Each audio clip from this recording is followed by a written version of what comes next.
Mes frères et sœurs, chers amis, ce qui nous réunit dans la cathédrale de notre belle ville d'Annecy est terrible. Tous nous sommes bouleversés, atteints par cette déraison, cette violence à l'égard des enfants. Depuis hier, je tente, comme sans doute beaucoup d'entre vous, de trouver les mots pour dire quelque chose. Mais il n'y a pas de mots satisfaisants. C'est les croyants parmi nous se tournent vers Dieu pour lui dire notre douleur, notre détresse et celle de nos concitoyens. Nous prions pour les enfants, pour les médecins qui les soignent, pour les mamans, les papas, pour les familles touchées avec une extrême violence par cet acte incompréhensible, mais aussi pour les adultes qui ont été blessés. Donc c'est toute la ville d'Annecy, le département de Haute-Savoie, notre pays, qui est bouleversé. Le chemin des méchants, c'est la ténèbre, dit la première lecture. Un tel événement nous donne le sentiment d'être plongés dans les ténèbres.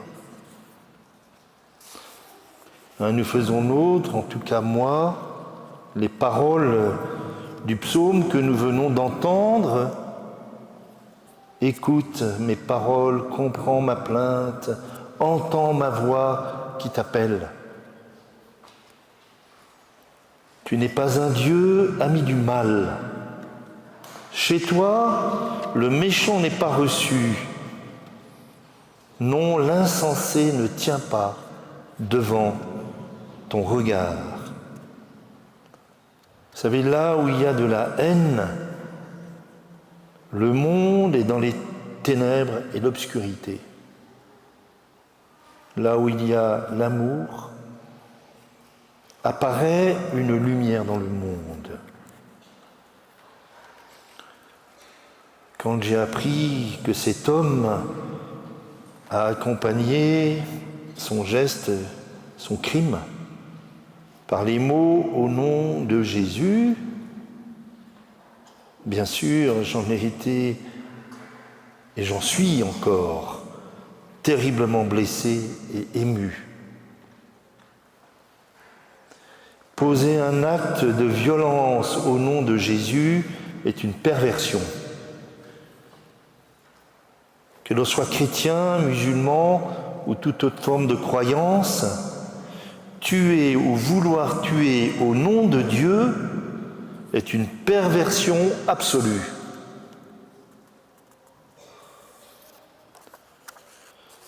L'un des commandements centraux de l'Écriture dans la Bible, qui nous est commune avec nos frères juifs, c'est « tu ne tueras pas », mais aussi « tu n'insulteras pas ton frère ».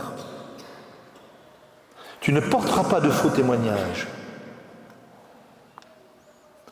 Et l'Évangile dit, ou Jésus dans l'Évangile dit, ce que tu auras fait à l'un de ces petits, c'est à moi que tu l'as fait. Donc je prie pour que ne soit pas fait l'amalgame entre la déraison totale d'un homme et la communauté des chrétiens, en particulier de nos frères chrétiens de Syrie. Cela serait aussi un mensonge. Nous avons retenu pour cette célébration le passage de l'Écriture de saint Marc qui nous rapporte le récit de la tempête apaisée. Les disciples sont dans la barque au milieu de la mer et survient une violente tempête. Ils sont au point de sombrer. Pour la Bible, vous le savez, la mer est le lieu des puissances du mal des puissances infernales, de la déraison absolue. Un peu comme ce que nous vivons aujourd'hui.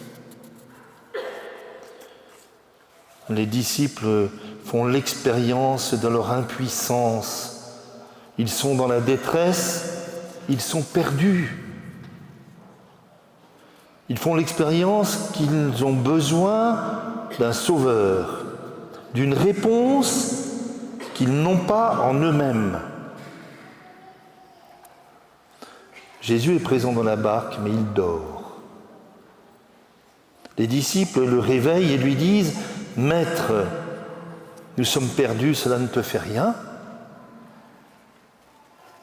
Non seulement ils se sentent perdus, mais ils ont un doute. Jésus semble indifférent. Et nous aussi, nous faisons l'expérience de l'incompréhension, le sentiment parfois d'être perdu, que les forces du mal l'emportent. Nous sommes en droit de dire au Seigneur, je ne sais pas comment vous lui parlez, si vous lui parlez. Nous sommes en droit de lui dire, nous sommes perdus, cela ne te fait rien. Nous avons le droit de nous demander, où est Dieu ? S'occupe-t-il véritablement de nous ? Dans le récit de l'Évangile, Jésus dort. Son sommeil fait en réalité référence à un autre sommeil, celui de la mort, celui du tombeau. Et pour les chrétiens, il fait référence, les chrétiens me comprendront, au samedi saint, lorsque Jésus descend aux enfers pour rejoindre l'humanité dans ce qu'elle comporte de ténèbres et de mort, pour nous libérer de la mort et du mal. Jésus se réveille, dit-on. Réveiller, dit le texte, est le même mot que ressusciter. Jésus se réveille, menace le vent, lui dit « Silence, tais-toi ». Jésus, mort et ressuscité, a autorité sur le mal. Les chrétiens croient que le mystère pascal, c'est-à-dire la passion, la mort et la mort sur la croix et la résurrection de Jésus, sont la réponse. Jésus prend sur lui toute la détresse humaine. Il rejoint et prend sur lui tout ce qui, dans le monde et dans l'homme, peut le détruire, et il met une limite au mal. Nous, chrétiens, nous croyons que le mal est vaincu par le bien, que la haine est vaincue par l'amour, que la mort par la résurrection. La puissance de la croix et de la résurrection est toujours plus forte, plus grande que tout le mal dont l'homme peut avoir peur ou doit avoir peur. C'est pour cela que nous prions et crions vers Dieu ce soir. Ensemble, donc, déposons notre détresse dans le cœur de Dieu miséricordieux. Ce terrible événement, cette violence incompréhensible, m'interroge sur le déferlement de violence qui, en réalité, traverse notre société.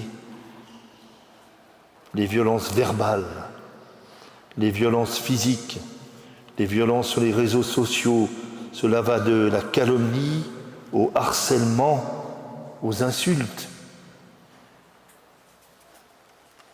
Je n'ai pas de réponse. Sinon que la violence commence aussi dans nos cœurs, dans le cœur de l'homme, et peut conduire à la folie. Je ne peux que vous livrer encore les propos de la parole de Dieu entendus. Fils, écoute les leçons d'un père. Soyez attentifs et vous connaîtrez l'intelligence. Que Dieu nous donne l'intelligence et la sagesse.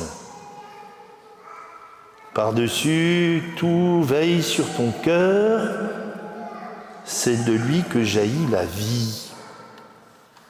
Le cœur de l'homme, peut jaillir le pire, jusqu'à l'horreur.